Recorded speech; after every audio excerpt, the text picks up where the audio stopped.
नमस्ते दोस्तों, तो आज आपको एक बड़ी ही अचंभित एवं अनोखी कहानी सुनाऊंगा जिसमें आपको कुछ अनसुनी एवं रहस्यमय बातें बताई जाएगी। तो आइए जानते हैं कुछ खतरनाक रहस्यमय कहानियां। तो कृपा करके वीडियो पूरी देखें ताकि आपको भी धर्म के प्रति रहस्यमय बातें की ज्ञान हो तथा इससे भी खतरनाक रहस्य जानने के लिए अभी इस चैनल को सब्सक्राइब करें ताकि और भी रहस्यमय कहानी सबसे पहले आप तक पहुँचे। धन्यवाद। तो सुनिए।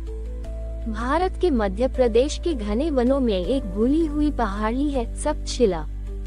7 चट्टानों से बनी ये पहाड़ी प्राचीन काल से रहस्य और भय का प्रतीक मानी जाती है। स्थानीय लोग कहते हैं कि सूर्यास्त के बाद यहाँ से कोई लौटकर नहीं आता।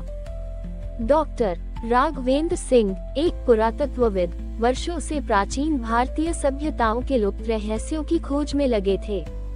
एक दिन उन्हें एक तांत्रिक पांडुलिपि मिली जिस पर लिखा था, जब सप्तशिला जागेगी 7 शाप एक साथ उठेंगे।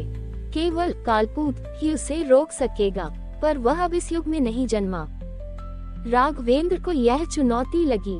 उन्होंने तय किया कि वे सप्तशिला जाएंगे और सच्चाई जानेंगे। वे अपने साथ 2 और लोगों को लेकर रवाना हुए, एक धार्मिक ग्रंथों का ज्ञाता पंडित सोमदत्त और एक युवा साहसी कैमरा जर्नलिस्ट आशा। जब वे सप्तशिला पहुंचे तो जंगल की हवा भारी लगने लगी।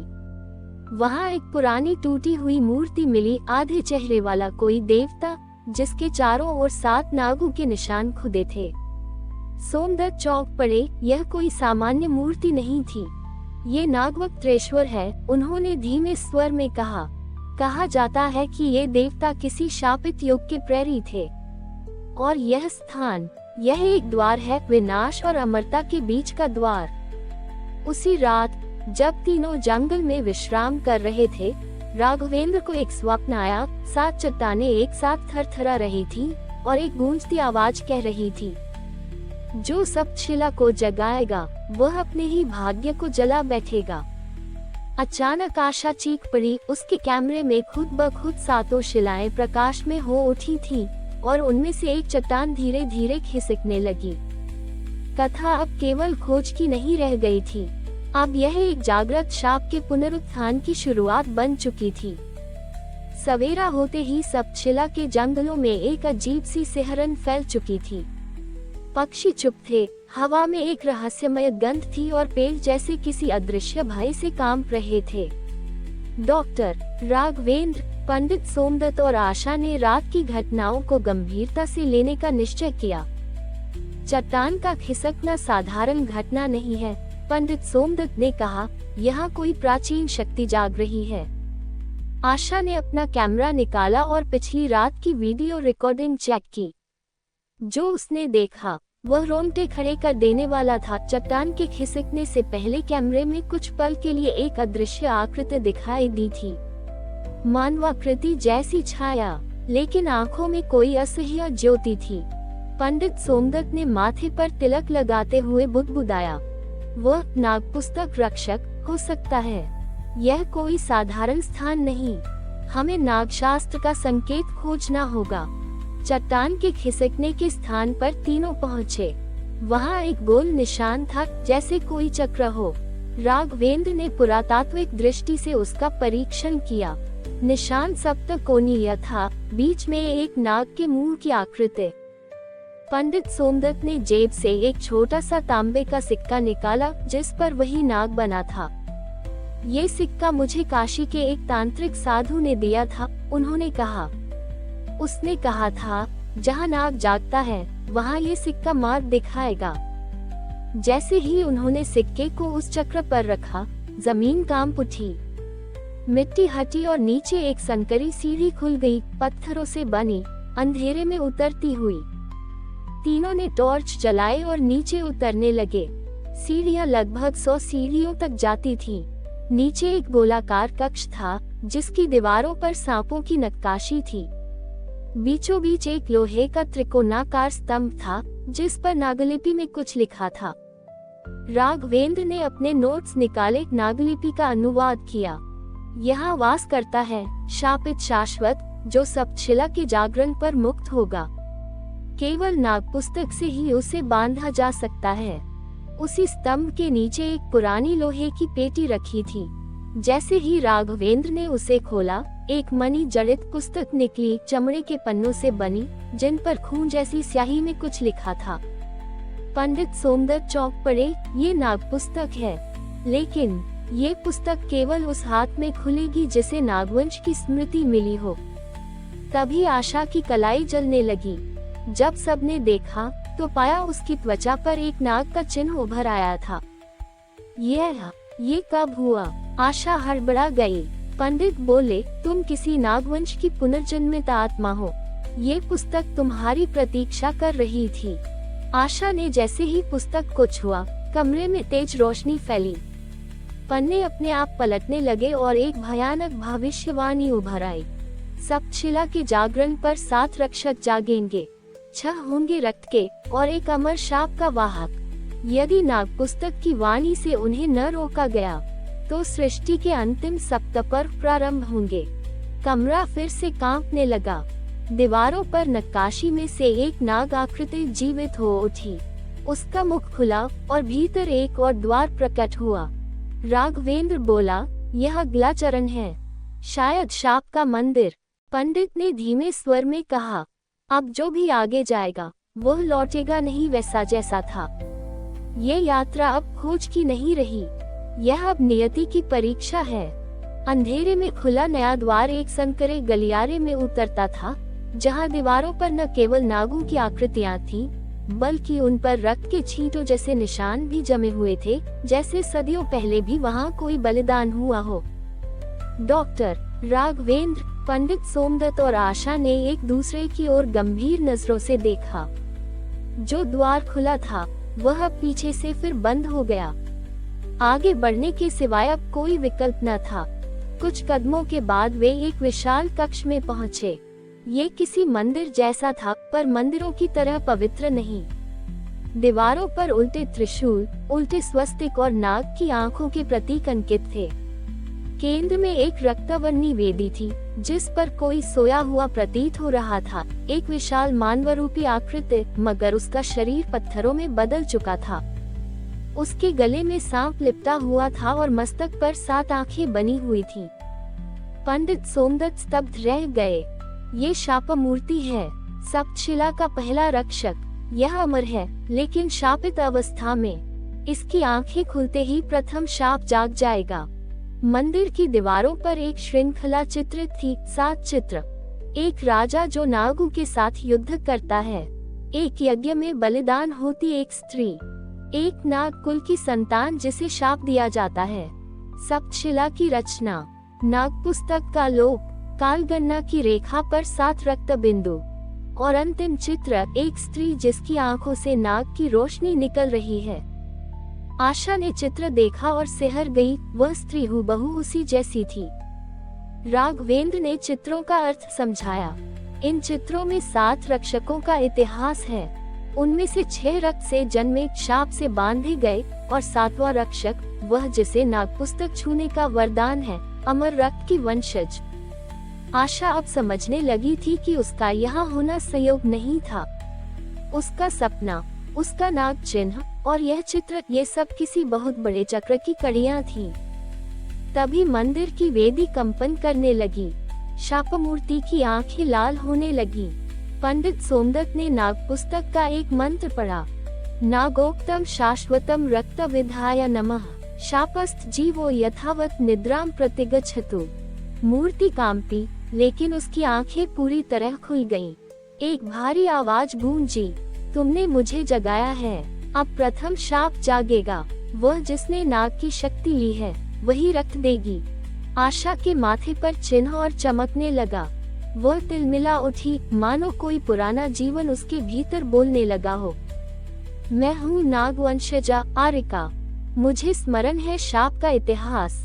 सप्त रक्षक, सप्त नरक, सप्त रक्त की कीमत।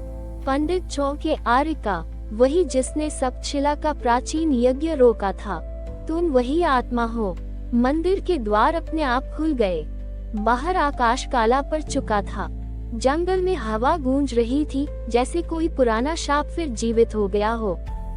राघवेंद्र ने ग्रंथों में पढ़ा था, प्रथम शाप जागेगा तो पृथ्वी पर छाया फैलेगी, पशु उग्र हो उठेंगे और रात्रियां 3 गुना लंबी हो जाएंगी। पंडित ने कहा, हमें अगले शाप को रोकने से पहले प्रथम रक्षक को फिर से निद्रा में डालना होगा, वरना बाकी 6 शाप स्वतः जागेंगे। आशा ने नागपुस्तक खोली और उस पर हाथ रखकर एक मंत्र पढ़ा।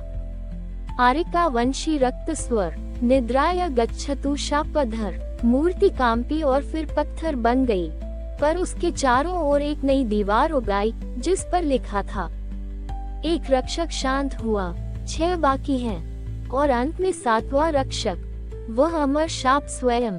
अब केवल एक रहस्य नहीं था, अब यह एक युद्ध था, नागवंश के रक्त और अमर शाप की प्राचीन लड़ाई का युद्ध। मंदिर के भीतर पहली शाप मूर्ति शांत हो चुकी थी, लेकिन उसकी आंखों से जो प्रकाश निकला था वह अब नागपुस्तक में समा गया था। आशा की हथेली पर जो चिन्ह था वह अब बदल चुका था, उसमें एक नई रेखा जुड़ गई थी, जैसे किसी अदृश्य मंत्र की पूर्णता का एक चरण। राघवेंद्र ने तुरंत पुस्तक पलटी। ये रक्त रेखा प्रथम शाप के निष्क्रिय होने का संकेत है, लेकिन अगली रेखा अब उजागर हो चुकी है। इसका अर्थ है कि दूसरा शाप जागने को है।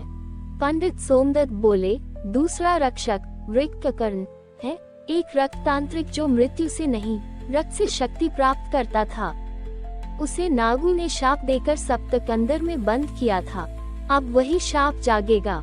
आशा के स्वप्न फिर जागने लगे। इस बार वह एक अजीब सी गुफा में खुद को देखती है। दीवारों से खून रिसता है और गूंजता है एक मंत्र, रक्ते सत्यम रक्ते शक्ति। जो दे रक्त वह दे शक्ति। नींद से उठते ही वह चिल्लाई, सप्तकंदर, मुझे वहाँ जाना होगा, मैं जानती हूँ वह कहाँ है। तीनों तुरंत यात्रा पर निकल पड़े। वे एक प्राचीन मानचित्र की सहायता से एक वीरान घाटी में पहुँचे, नागधार, जहाँ समय कभी रुक जाता था। वहाँ एक विशाल पत्थर की चट्टान पर लिखा था, जिसने रक्त की कीमत समझी है वही प्रवेश पा सकता है। राघवेंद्र ने नाग पुस्तक खोली और मंत्र पढ़ा, दत्तम रक्तम मुक्तम द्वारम रक्त शब्थेन प्रवेशम। चट्टान फटी और एक खोह खुली। सप्तकंदर एक जीवित गुफा थी। दीवारें स्पंदित हो रही थी जैसे हृदय की धड़कन। गंध तीव्र थी, रक्त और लोबान की। एक केंद्रीय मंच पर बैठा था वृक्ककर्ण। उसका शरीर हड्डियों से बना हुआ था, पर उसकी आंखें लाल थीं। उसके चारों ओर रक्त के पात्र रखे थे। वह बोला, कौन है जो मेरे रक्त मंत्र को जगा लाया? कौन है जो नाग पुस्तक के रक्षक बनकर आया? आशा ने उत्तर दिया, मैं आरिका की वंशज हूँ, नाग पुस्तक की धारण करता। मैं तेरे शाप को शांत करने आई हूँ। वृक्ककर्ण हंसा, मेरे शाप को शांत नहीं किया जा सकता। मुझे रक्त चाहिए, उस अमर रक्त की बूंद जो नागवंश में बहती है। उसने अपनी हड्डी की अंगुली से इशारा किया और आशा की हथेली से रक्त टपकने लगा, पर ये लाल नहीं, सुनहरा था। राघवेंद्र स्तब्ध, यह अमृत रक्त है। यही नाग पुस्तक को जीवित रखता है। अगर यह वृक्ककर्ण को मिला तो वह अजर अमर हो जाएगा और शाप का अंत नहीं होगा, आरंभ होगा। पंडित सोमदत्त ने तत्काल एक तांत्रिक मुद्रा बनाए और मंत्रोच्चार करने लगे। रक्तदम दानव घातम तिष्ठ वज्रनागवृतम। पर वृक्ककर्ण ने गुफा को हिला दिया। दीवारों से रक्त की धाराएं निकलने लगी। आशा अब बिल्कुल शांत थी। वह आगे बढ़ी और नाग पुस्तक को उठाकर बोल उठी, मैं नागवंश की वंशज आरिका रक्त मंत्र को अब पुनः शुद्ध करती हूँ। उसने पुस्तक में बनी 7 आंखों वाली मुहर पर अपनी रक्त बूंद टिपकाई। वृक्ककर्ण चीखने लगा, नहीं, यह अमर रक्त मेरे लिए नहीं, ये तो मेरे शाप को जलाता है। गुफा कांपी और वृक्ककर्ण की देह धुएं में बदलने लगी। उसकी हड्डियां राख बनकर बिखर गईं। गुफा के केंद्र में एक नया शिलालेख उभर आया। दूसरा रक्षक शांत हुआ। अब तीसरे शाप की तैयारी करो, क्योंकि तीसरा रक्षक न स्वर्ग का है न पृथ्वी का, वह मृत्यु पथ का है। गुफा से बाहर आते ही राघवेंद्र ने देखा, नाग पुस्तक की दूसरी रेखा भी अब पूर्ण हो चुकी थी। एक नया मंत्र खुला। शून्य शून्यम मृत्यु यत्र न रात्रि न दिनम तत् जागेगा अगला शाप। अमर शून्य का निग्रह अब युद्ध और गहरा हो गया था। आशा केवल नागवंश की वारिस नहीं थी, अब वह अमर रक्त की वाहिका बन चुकी थी। सप्तकंदर से लौटने के बाद राघवेंद्र, आशा और सोमदत्त पंडित की आंखों में थकान नहीं, चेतावनी का साया था। शाप का दूसरा चरण समाप्त हुआ था, लेकिन तीसरा, वह मृत्यु पथ से जुड़ा था, एक ऐसा मार्ग जो न किसी जीव के लिए बना था, न किसी देव के लिए। रात्रि के तीसरे पहर नागपुस्तक अपने आप खुल गई। उसके भीतर अगली रेखा उभरी, नीली, धुंधली, जैसे स्मृति के पार से आए हो। उसके साथ ही लिखा था, जहाँ मृत्यु भी शरण मानती है, वही खुलता है मृत्यु पथ का द्वार। तीसरा रक्षक त्रिमूल मणि, जो जीवित आत्माओं को मृत्यु का स्वप्न दिखा देता है। राघवेंद्र ने कहा, त्रिमूल मणि वह है जो किसी भी आत्मा को जीवित रहते हुए मृत्यु का अनुभव करा सकता है। और मृत्यु पथ वह स्थान है जहाँ मृत्यु भी निश्चित नहीं होती।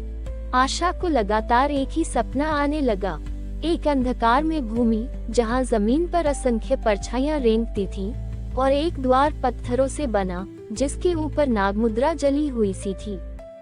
राघवेंद्र ने प्राचीन ग्रंथों से पुष्टि की, मृत्यु पथ का द्वार केवल तब खुलता है जब किसी जीवित आत्मा ने मृत्यु को स्वीकार किया हो, न आत्महत्या न हत्या, बल्कि स्नायविक समर्पण, जहाँ जीवन स्वयं मृत्यु को बुलाता है।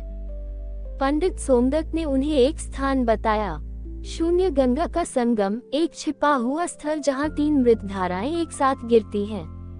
वहाँ कोई नहीं जाता, कहते हैं वहाँ समय नहीं रुकता बल्कि खो जाता है।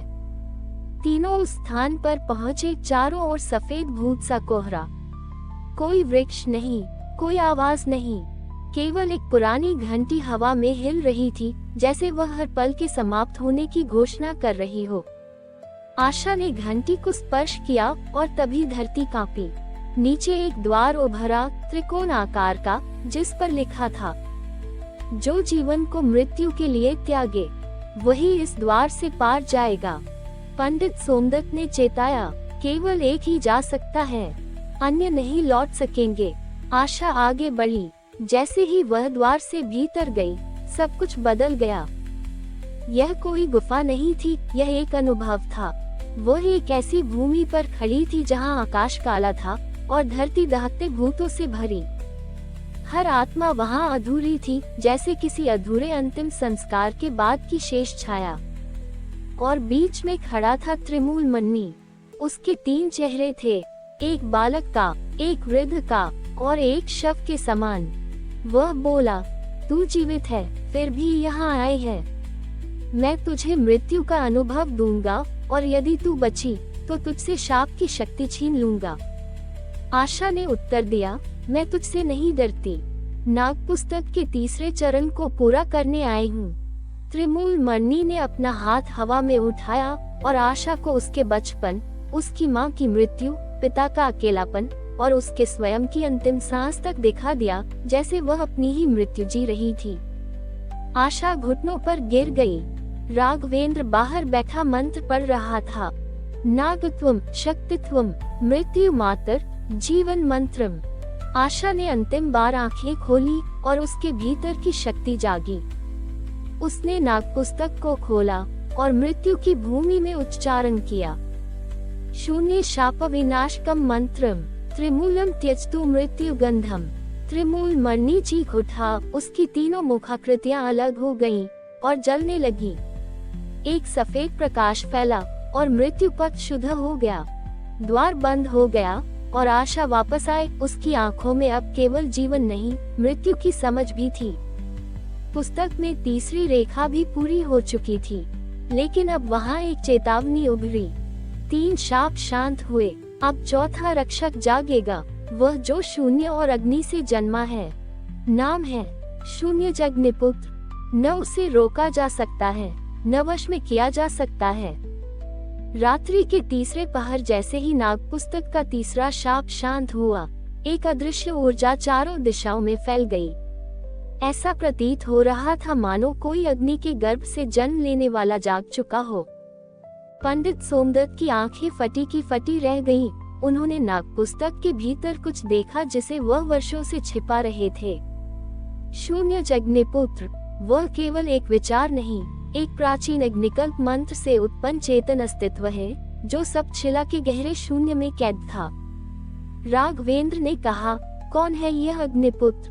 पंडित बोले, वह सब शिला के समय के पहले युग का रक्षक है। न नाग, न मानव, न देवता, केवल अग्नि का जीवित रूप। उसे सब शिला पर छिपाया गया था ताकि वह दोबारा जाग न जाए। एक रात आशा को सुनाई दिया, आ जा, अग्नि की भाषा में लिखा है तेरा नाम।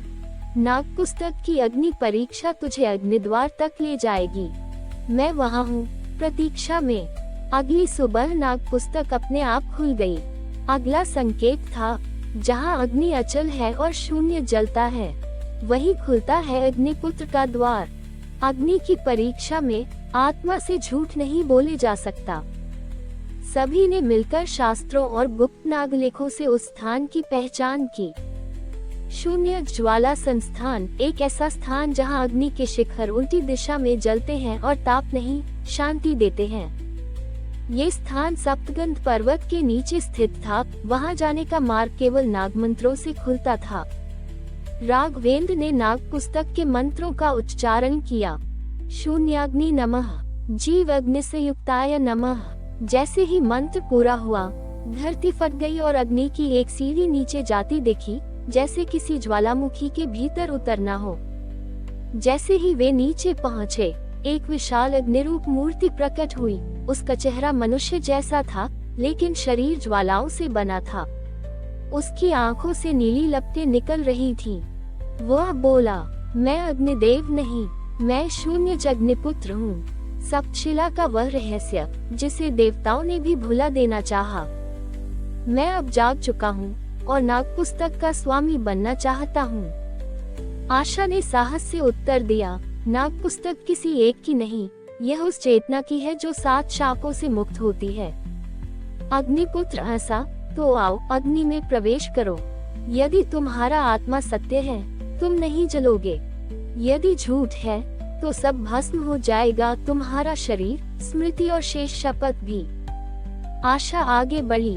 अग्नि की लपटें चुपचाप उसके चारों ओर उठने लगी। यह कोई साधारण अग्नि नहीं थी, यह आत्मा की परख करती थी।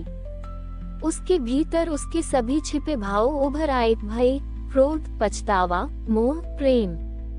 अग्नि हर एक भावना को स्पर्श करती, उसे प्रश्न पूछती, क्या तुम सच में मुक्त होना चाहती हो या केवल विजय की इच्छा रखती हो? क्या तुम्हारा विश्वास पूर्ण है या समय के डर से जुड़ा है? आशा ने उत्तर नहीं दिए, केवल मौन साधा। और तब अग्नि शांत हो गई। अग्निपुत्र झुका। तुमने अग्नि की भाषा समझी? मौन। जो शुद्ध होता है वह शोर नहीं करता। नागपुस्तक के भीतर चौथी रेखा पूर्ण हुई, लेकिन इसके साथ ही उसमें एक नई रेखा उभरी, काले अक्षरों में। अभी 3 शाप शेष हैं। 5वां रक्षक है कालवानी का अमानुष, जो भविष्य सुनता नहीं, स्वयं लिखता है। वह शाप नहीं देता, भाग्य को बदलता है। अग्निपुत्र के शांति में विलीन होते ही नागपुस्तक में जो अगला संकेत उभरा, उसने पंडित सोमदत्त की आत्मा तक हिला दी।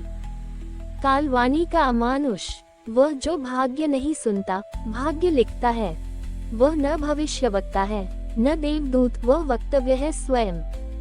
5वां शाप उसी के शब्दों से जुड़ा है। आशा, राघवेंद्र और पंडित सोमदत्त एक गुप्त ग्रंथ के अनुसार भाग्य लेख की खोज में बड़े। ये ग्रंथ केवल उन युगों के लोगों को ज्ञात था जिन्होंने देवताओं के मौन को देखा था। पंडित बोले, जिस स्थान पर भविष्य भी मौन हो जाए, वही कालवानी का कक्ष है।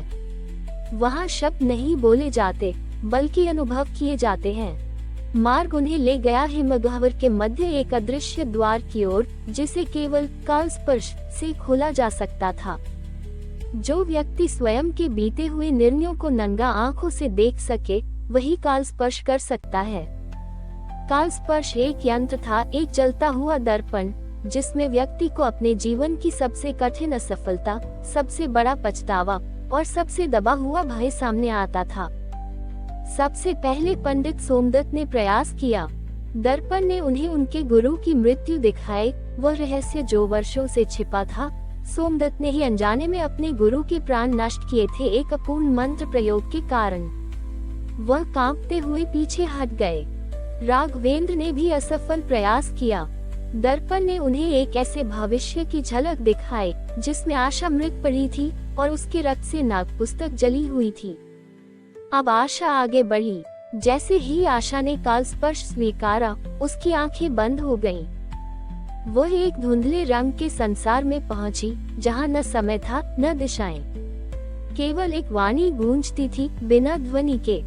तुम आशा नहीं हो, तुम वो विचार हो जिसे सप्तशिला ने जन्म दिया, जिसे नागपुस्तक ने आकार दिया और जिसे कालवानी अब लिखेगी। उसके सामने एक अमानुष प्रकट हुआ, न पुरुष न स्त्री, केवल एक स्याह आकृति जिसके हाथों में कोई कलम नहीं थी, बल्कि उसकी उंगलियां ही भाग्यलिपि बन गई थी। मैं कालवानी का अमानुष हूँ। मैं भविष्य नहीं देखता, मैं उसे लिखता हूँ। अमानुष ने कहा, तुम मुझसे 5वें शाप को मुक्त करने आए हो, तो उत्तर दो, क्या तुम अपने भविष्य को त्याग सकती हो ताकि कोई और जीवित रहे? आशा चौंकी। अमानुष ने एक दृश्य दिखाया। भविष्य में राघवेंद्र मृत्यु के कगार पर है, नागपुस्तक छीन ली गई है और सप्तशिला फिर से अभिशप्त हो चुकी है। केवल एक उपाय, आशा को अपने भाग्य की लिपि बदलनी होगी, स्वयं को कभी जन्म न लेने वाला लिखवाना होगा। तुम मिट जाओगी हर स्मृति से, न तुम्हारा नाम न कर्म न पहचान बचेगी। क्या तुम फिर भी यह भाग्य स्वीकार करोगी? आशा ने बिना कुछ कहे सिर झुका दिया। उसके मौन में सहमति थी, ऐसी सहमति जो किसी को बचाने के लिए स्वयं को मिटाने को तैयार हो। कालवानी अमानुष मुस्कुराया। ये पहली बार था जब किसी ने भविष्य से मिटने का चुनाव किया।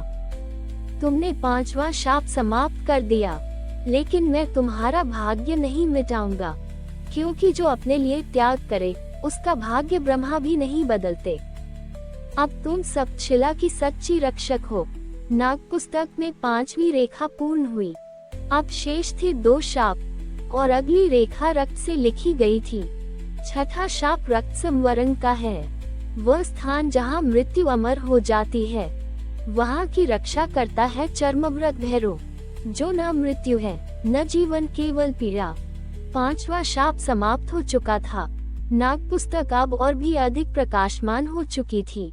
आशा और राघवेंद्र थक चुके थे, मगर उनकी आंखों में अब डर नहीं था, एक गहरी स्वीकार्यता थी। अब 6ठे शाप का मार्ग उन्हें वृक्क गह्वर की ओर ले गया, एक ऐसा स्थान जहां मृत्यु मिट नहीं जाती बल्कि जागृत हो जाती है। वृक्क गह्वर में एक अमानवीय आकृति उनका इंतजार कर रही थी, चर्मव्रत भैरव। उसका शरीर खाल से बना प्रतीत होता था, जैसे किसी समय उसके पास मांस था, जीवन था, पर अब केवल पीड़ा बची थी। तुमने 5 शाप मिटाए हैं, उसने गर्जा, पर मेरा शाप तुम्हारे साहस से नहीं हटेगा। इसे मिटाने के लिए तुम्हें मृत्यु को वरण करना होगा, पर जीते हुए। राघवेंद्र आगे आया।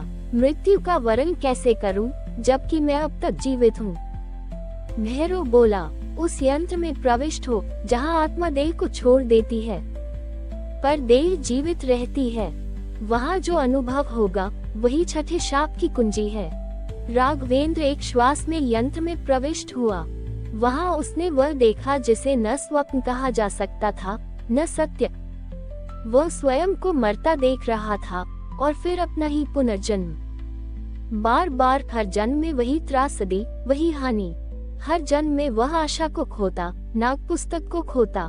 परंतु एक जन्म ऐसा भी था जहां उसने त्याग को चुना, जहां वह स्वयं को अग्नि में अर्पित कर सप्तशिला के अभिशाप को पहले ही नष्ट कर देता।